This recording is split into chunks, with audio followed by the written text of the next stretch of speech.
Hello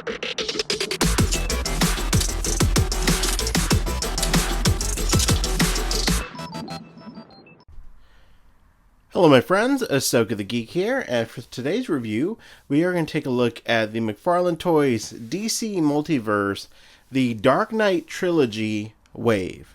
We're going to take a look at Batman, the Joker, TwoFace, Scarecrow, and Bane. Now, this review is primarily just going to focus on the figures you see here. Not really going to do any comparisons or things like that. I'm just going to take this time to just talk about each figure individually throughout the review. As always, if you want to see more comparisons, more footage of the individual figures, things like that, head on over to Ahsoka the Geek on Instagram, and I'll be doing a lot more comparisons and things of that nature on Instagram. But for now, let's just take a look at these figures. So, first of all, these were first announced, I think, literally 2-3 weeks ago at the most. Then the pre-orders went up like a week later. As soon as the pre-orders went up, I ordered them from the McFarlane Toys online store, and they shipped the next day. So, yeah, it's crazy how fast the McFarlane Toys store is able to ship. It's even crazier how fast these figures were released after they were announced. So, super stoked to have these in my collection this quickly. I am a big fan of the Christopher Nolan trilogy, like probably most of you watching this review. So I am super excited to have these figures in this scale. Prior to these figures, Mattel had their version of these characters as more like a 5 to 6 inch scale a few years ago. They were fine. They were fine for the times, but man, these are definitely the ones I've been waiting for, 7-inch scale versions of these figures. So you get Batman, the Joker, Two-Face, Scarecrow, and the build-a-figure is Bane over there. So you have to buy these 4 figures to build Bane. So yeah, let's get into it. Let's talk about each one of these figures individually. So let's talk about Batman first. So here he is. There is the Dark Knight.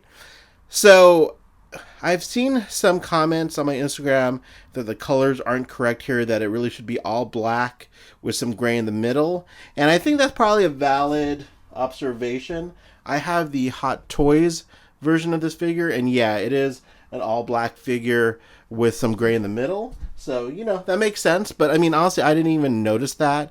And to me, it doesn't matter. I think this is still an exquisitely detailed figure. It really got down to the details of the armor, the way it's all sectioned off and plated throughout the figure. I think they did a great job of capturing that. The likeness to Christian Bale, I think, is there. When I look at this figure, it looks like Christian Bale as Batman. So that's fantastic. There you can see the gauntlets. You can see all the detailing there with the gloves. And you still have a good range of motion. Oops, he just popped out of the peg. So put that right back in there. You still have a good range of motion with the figure, even though it's got some shoulder blades there, or shoulder pads. They're pretty soft, so you can still move them up and down. Obviously, this arm just popped out of the peg, but it didn't break, which is good. And there he is. So, yeah. Then you have some good articulation there to make some good poses with him. Some fun poses. Typical McFarlane articulation. Great range of motion with the head. Man, this guy looks like he's primed to have a bat pod. I hope they do release a bat pod to go along with this figure. But yeah, look, he could totally ready to sit on a bat pod. The cape's fine. I think I would have preferred a Klotz good cape on this, but I think it's a good cape. It looks good. It looks great with the figure. So yeah, I am very happy with this figure. I think they did a phenomenal job, again, capturing all of the details of the suit, all the plating and things like that. Yeah, maybe the colors are off a little bit, but it really doesn't bother me. I still think it looks like a great representation of the Christian Bale Batman. So let's put him back over here for a moment. So he comes with a grapple gun, which you can see here, and then 3 batarangs, which are pretty big. Not gonna lie, they shouldn't be this big, but they look good in his arms, I guess, or in his hand. So there you go. All right. So there is Batman. Let's move on to the Joker. So here's the Joker. And I think it looks phenomenal. It looks like the Joker from The Dark Knight. I think the makeup is done a little too well. I think I would have liked a little bit more cracking on the makeup, if you know what I mean. Like in the movie, it gets pretty cracked, and you can see some of that on the forehead. But I think I would have liked a little bit more cracking on the makeup. But other than that, this is a phenomenal Joker. The suit looks great. The trench coat looks great. We got his what is that? Coming down from his trousers. What is this thing called? I forgot what this thing is called. It's something dumb that I can't remember, but that looks great. So there you go.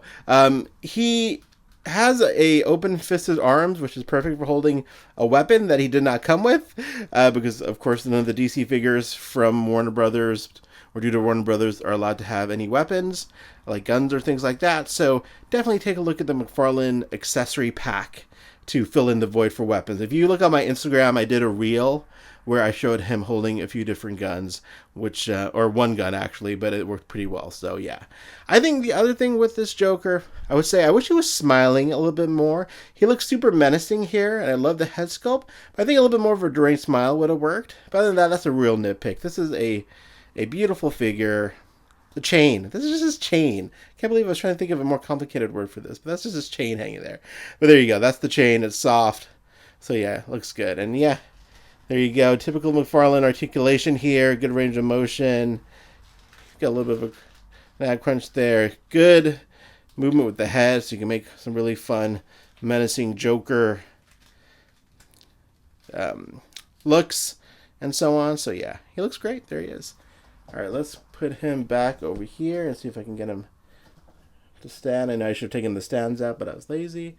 So there he goes back in line with Batman. Stand. There we go. All right. And then he comes with a pile of money for his accessory. I haven't tried to have him sit on it yet, but you might be able to get it to sit on there. I don't know how good it's going to look, but yeah, it has a peg for you to put the figure in, so this is basically his stand. But yeah, that's the accessory. Pile of money from that famous scene with all that money that he then proceeds to burn. So yeah, there it is. All right, next is Mr. TwoFace. So he didn't really come with any accessories. He came with the pieces for Bane, but that's about it. But he does come, excuse me, a little bit cold, with a coin that is attached to his hands. So there is that.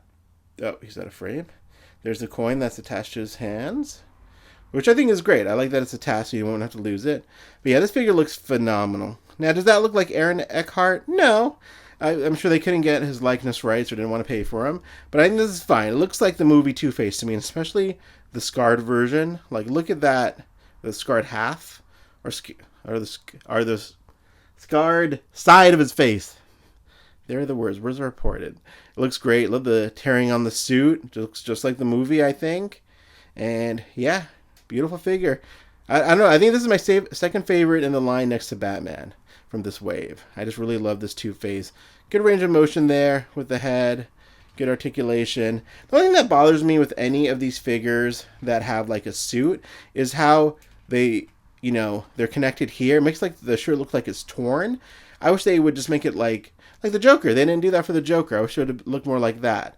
But it's fine. Again, a nitpick. This is a phenomenal looking figure. There he is. All right, let's get him back in line there.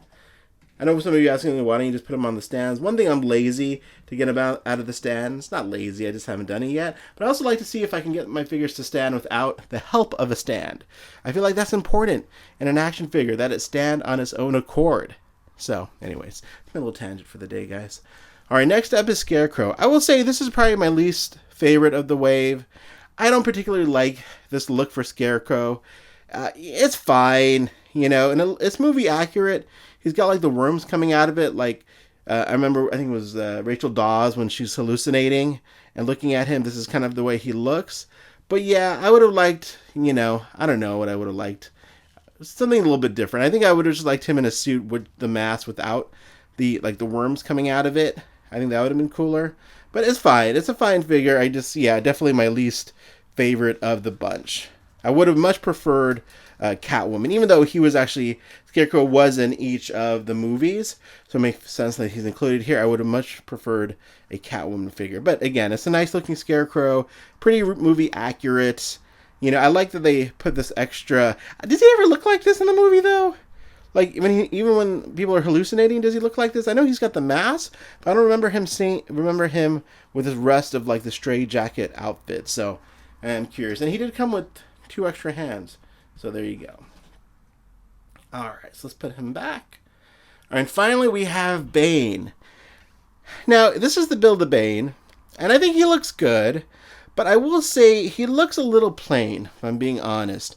I think it's a really good, accurate representation of Bane, but I would have liked to see a little bit more detailing on the mask. I mean, you have some nice silver there, some nice like tarnishing there, but I would like to see a little bit more detailing. He just kind of feels a little plain. But I mean, this is how he looks in the movie, so it is very accurate.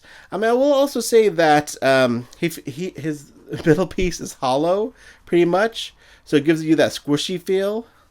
You can see it there when you're kind of building it up, but there's nothing in the chest area there, so that's a little odd when you're holding him. I'm not sure. I guess it allows for more articulation, but that was a little off-putting.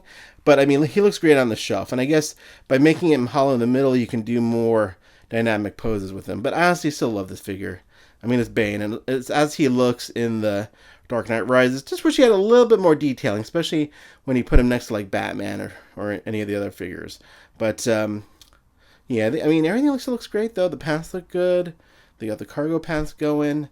There's how the back looks with the soft plastic there. So, you know what I mean? That's the only thing. The chest is a little funny. Not the chest, the ab area there. Because it's hollow. It's all plasticky. But other than that, I think people are going to have a great time taking pictures of him. I mean, even now, as I'm looking at him more and playing with him more, I'm really liking this figure a lot. He looks appropriately sized next to these other figures. He's not too big, not too small. I think Tom Hardy was actually pretty small in the movie. Not that he's small. It's that he's shorter than Christian Bale, so he shouldn't be too much taller than Batman. But yeah, this is a pretty awesome figure, and it's just dope that we have a Dark Knight Bane from McFarlane in the 7-inch scale. And yeah, I think action figure photographers are going to have a lot of fun creating some iconic scenes with this guy. So let's see if I can get him to stand. Maybe not. Okay. There we go. Okay. So, end of the day, there it is. There is the entire wave of the Dark Knight figures. Really curious what you guys think in the comments. Once again, I will be doing more content with these figures, comparisons to other figures and whatnot on Ahsoka the Geek on Instagram. So, please follow me there. Appreciate you watching this. Thank you for your time, and have a great day.